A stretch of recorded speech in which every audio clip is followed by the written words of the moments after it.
The Empire stretched across thousands of stars. Its fleets shone like silver knives in the void, and its worlds echoed with the hum of endless power. To most species under its rule, the Empire was eternal, untouchable, unbreakable. But there was one command written into its laws older than the crowns of its emperors. Do not go to Earth. The command was strange, whispered like a superstition. In academies, cadets joked about it. In councils, admirals ignored it. Even scholars who searched the archives could not explain it. Earth was a blue world, an old world buried in the records of ancient maps. It had been abandoned for ages. No one lived there now, or so they believed. Yet the warning remained, carved into the Empire's very codes. The story began when a young commander named Raylan stood before the great map of the stars. His fleet was small but proud, carrying the Empire's banners into a forgotten arm of the galaxy. His orders were simple: secure new systems, mark the charts, expand the Empire's reach.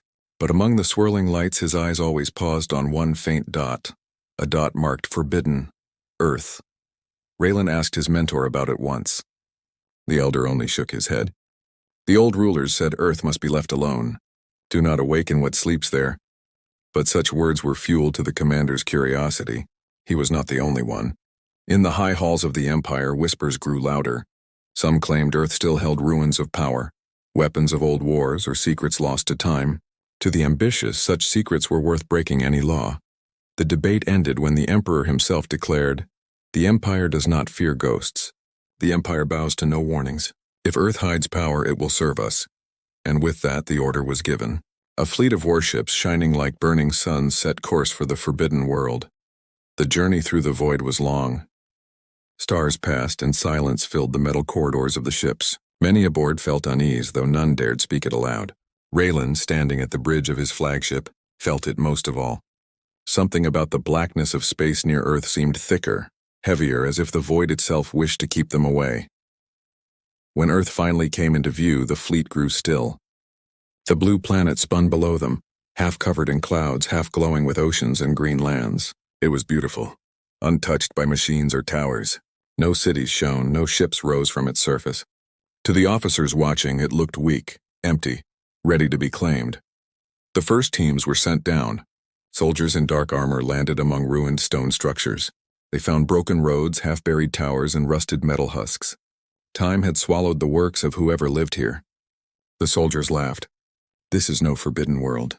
This is only a graveyard. But strange things began to happen. Equipment failed. Comms broke into static. A soldier reported seeing lights flicker in the ruins, though no power remained.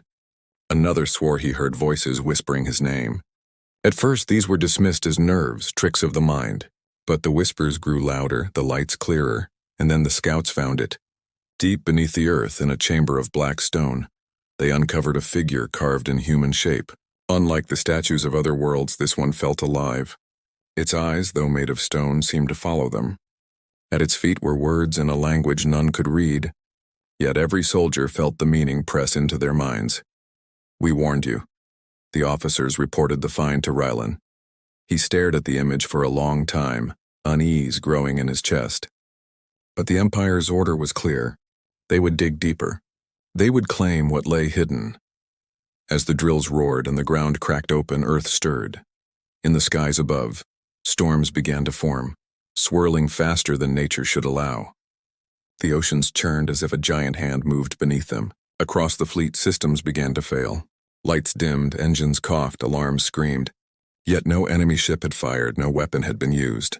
It was as if the planet itself rejected them. On the bridge, Raylan felt a cold dread. He remembered the elder's warning, "Do not awaken what sleeps there." Now he understood. Earth was not abandoned. Earth was waiting. The fleet did not yet know what would rise to meet them. But one truth was already clear. Humanity had not died. Humanity had been patient, and the Empire had just made its greatest mistake. The storm over Earth thickened, and the Empire's proud fleet trembled. Lightning arced across the clouds below, yet the bolts rose too high, striking at the ships in orbit. Shields sparked. Hulls burned. On the flagship, Commander Raylan watched in disbelief. Planets did not fight back. Worlds did not resist. Yet Earth was no ordinary world. Down on the surface, soldiers scrambled as the ground shook beneath their boots. From the cracks in the ruined streets, vines burst upward, thick and thorned. Metal split as if crushed by unseen hands. Machines collapsed.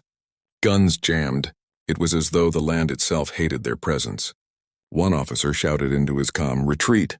The planet is alive." But the words faded into static, lost before they reached the fleet. Raylan demanded answers from his science team. They studied the readings, confusion on their faces. The energy we detect. It is old, Commander. Older than our empire, older than the stars we rule. It is not natural, but it is not machine either. It is human. The word struck the bridge like a blade. Human. That was the name buried in forgotten texts. A race that once walked among the stars. Long before the Empire rose, they had built wonders, fought wars across galaxies, and then vanished. Some said they destroyed themselves. Others said they transcended into something greater. Whatever the truth, the Empire had always believed humanity was gone. But Earth was their cradle.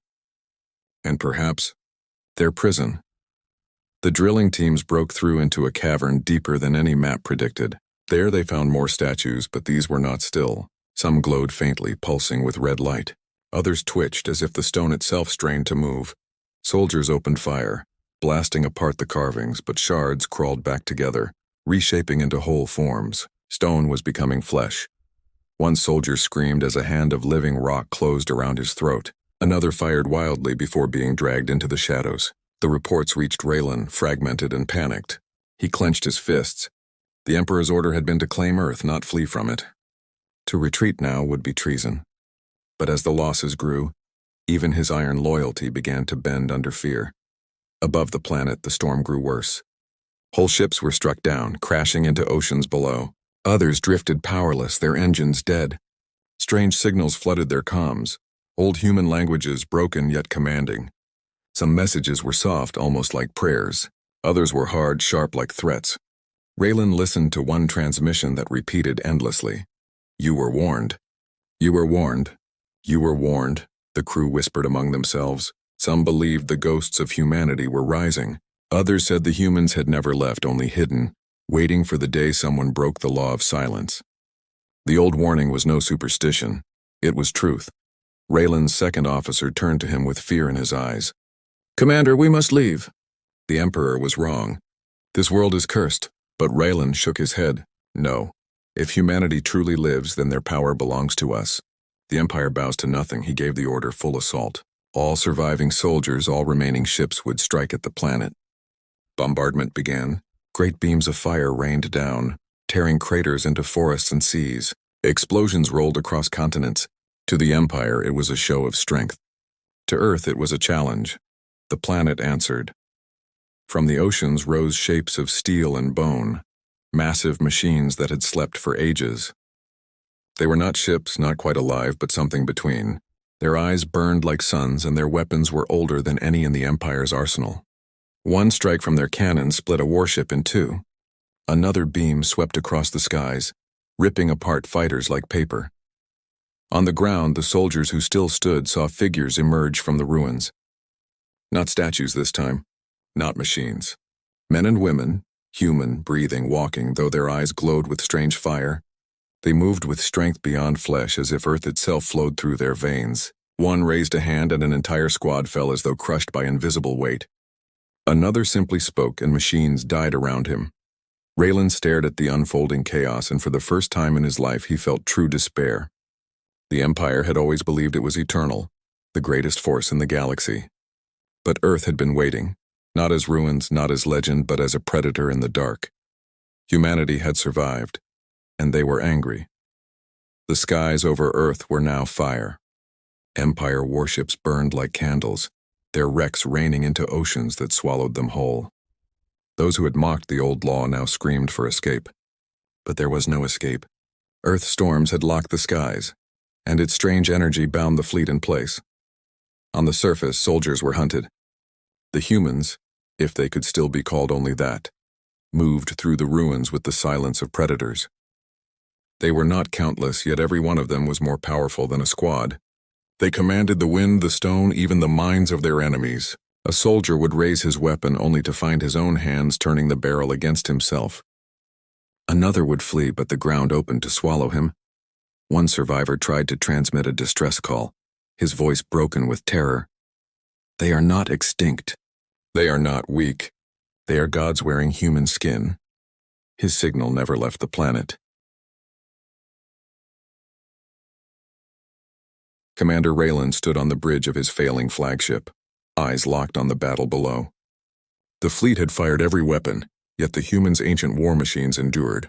Worse still, the planet itself fought beside them. Forests burned, only for green shoots to rise again within minutes. Seas boiled, yet from the steam rose shadows of monstrous shapes that struck at ships above. The science officers at Raylan's side whispered in disbelief. It is impossible. Humanity should not exist. Our history said they vanished before the Empire was even born, but Raylan's gaze was cold. Then history lied. Despite the storm, despite the slaughter, his pride still chained him. He ordered the remaining ships into formation. They would strike at the largest human machine rising from the ocean, a titan of black metal shaped like a giant. If we destroy one, he told his crew, we prove they can be killed. The fleet fired. A storm of missiles and beams crashed into the rising figure. The waters exploded with fire. For a moment, silence fell across the bridge. Then the smoke cleared and the Titan still stood. Half its armor glowed red, but its eyes burned brighter than before. Slowly, it raised an arm toward the heavens. The machine unleashed a blast so bright it scarred the sky. 3 ships were erased in an instant, their remains falling like rain. The rest scattered, fear overwhelming discipline. On every channel came the same cries: when we cannot fight them, we must flee. We must beg for mercy. Raylan's second officer turned, face pale. Commander, we have to leave before we all die. But there was no path of retreat. The storms closed every exit. The humans had trapped them like prey. Then a voice filled the comms. Not from any officer. Not from any human on the ground. It was everywhere at once, speaking in perfect Imperial tongue. You were warned. This world is not yours. Leave nothing of your kind behind. The crew froze. The voice was calm, yet every word struck like thunder. Raylan clenched his fists. He wanted to answer with defiance, to shout that the Empire bowed to none. But when he opened his mouth, no sound came. His throat locked as if the very air betrayed him. The science team gasped. They are inside the systems. Inside us, across the fleet, screens flickered. Human faces appeared, glowing with that strange light. Some were young, some old, yet all carried the same unshakable gaze. We are humanity, they said as one. We do not forget. We do not forgive trespass.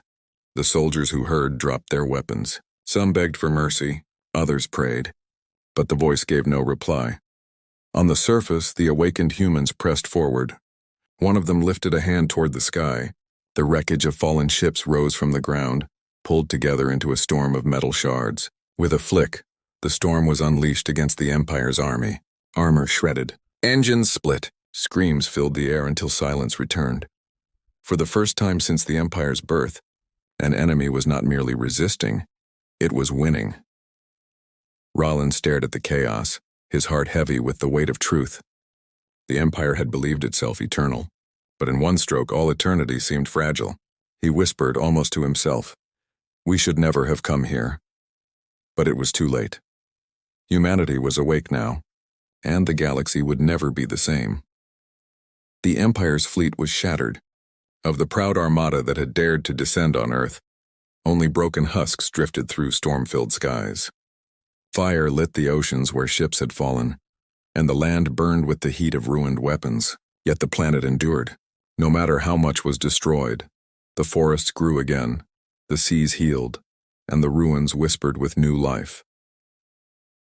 Commander Raylan stood on his ruined bridge, the weight of failure pressing on him. His officers avoided his gaze, their faces pale. The pride of the Empire had been humbled.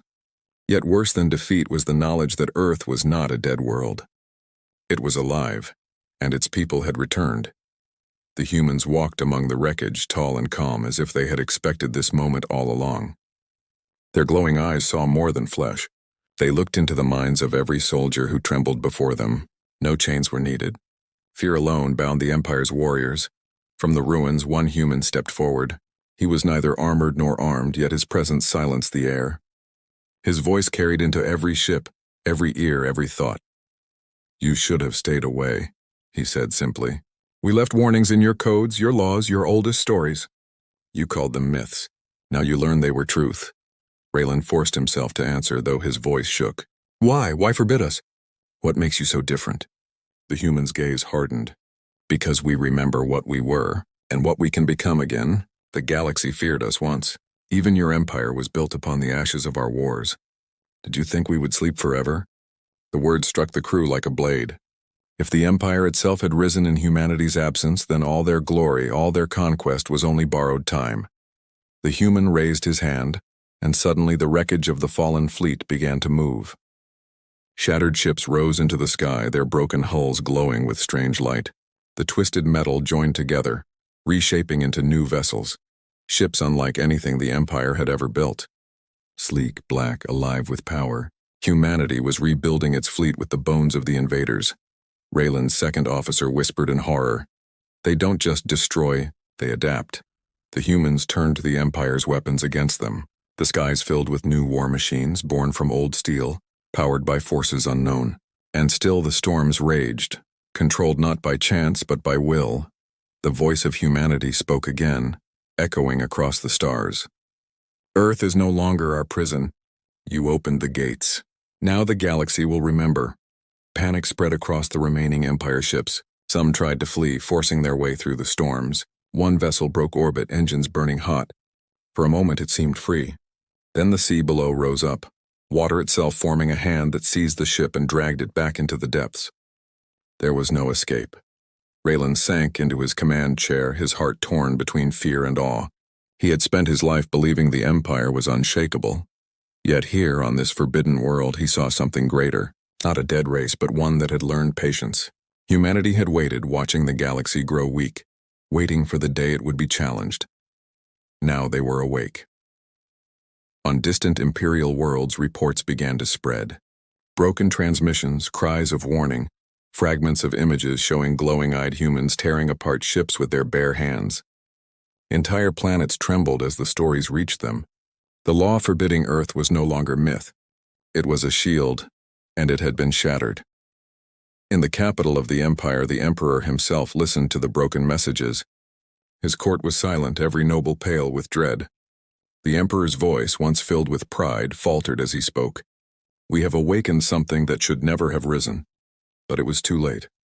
Humanity was not content with defending Earth. Already their new ships rose from orbit, carrying their fire beyond the atmosphere. The old prison had become a forge, and the galaxy itself would soon feel the weight of humanity's return. Raylan, staring out into the storm-filled sky, whispered words no Imperial commander should ever speak. This is the end of the Empire, and the beginning of them.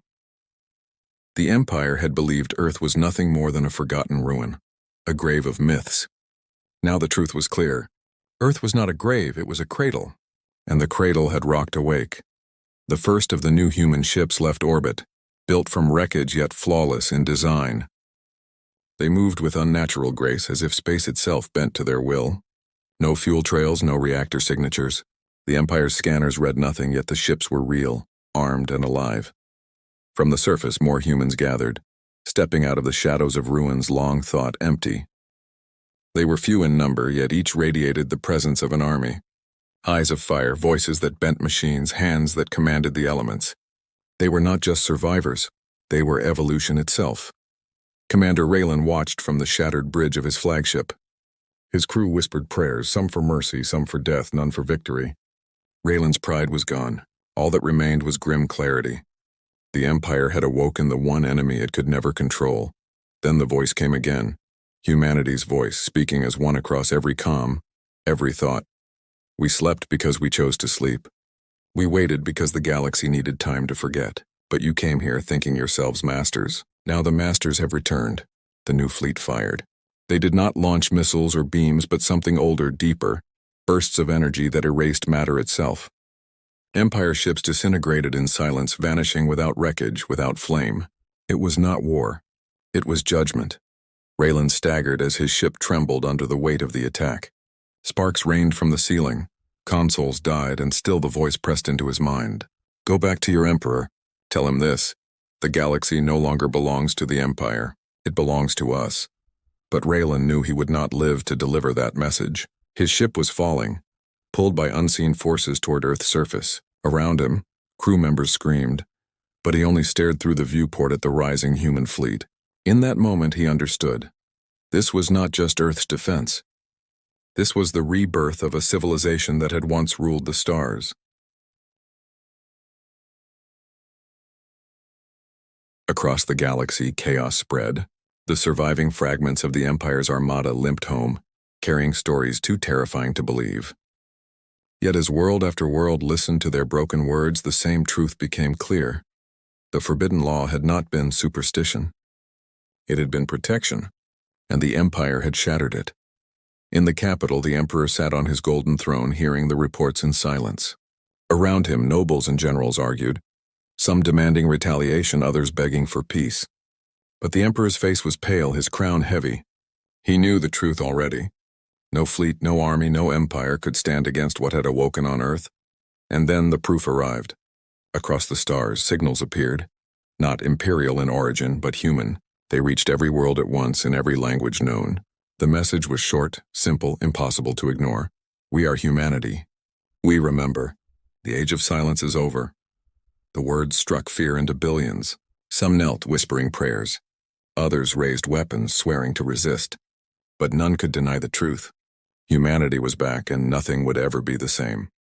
On Earth, the storms cleared at last.